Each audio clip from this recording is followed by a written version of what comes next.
Hello everyone, welcome to the tutorial video for the U10 Ultra vacuum cleaner. We will guide you step by step on how to install, use, and maintain this product. Let's get started. First, let's check your product package contents. Main unit with battery pack, floor brush, telescopic tube, wall mount, 2-in-1 dusting brush, long crevice nozzle, and adapter. Please make sure all items are present, then we can begin installation. First, connect the telescopic tube to the main unit. Then, connect the tube and the floor brush. Your vacuum cleaner is ready to go. When starting to vacuum, remember to step on the floor brush. Press the power button. The vacuum cleaner will turn on and default to running at low speed. If you need stronger suction, simply press the speed control button to switch to high-speed mode. We also have a special GreenEye Technology to help you see those hard-to-notice dust particles. Use the long crevice nozzle to clean the sofa. And the 2-in-1 dusting brush is very suitable for cleaning curtains.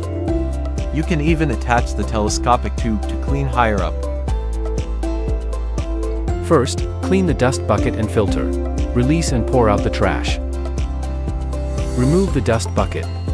Then take the HEPA filter, cyclone filter cone and mesh filter out of the bucket.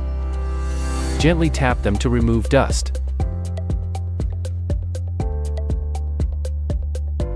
For a deeper cleaning, you can wash the individual components of the dust bucket and filter with running water.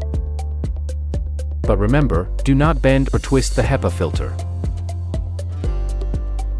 Finally, clean the electric floor brush. Press the lock button to remove one end of the roller brush, then pull out the entire roller brush. Remove hair or debris from the roller brush.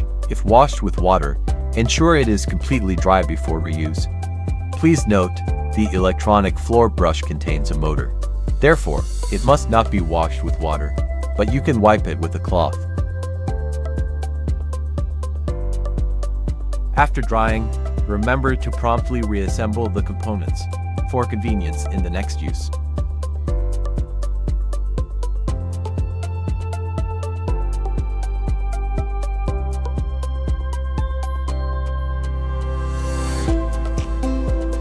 When assembling the main unit and dustbin, pay attention to align the buckles. A click sound indicates that the assembly is complete. If you have any questions or need further assistance, please feel free to contact our customer service.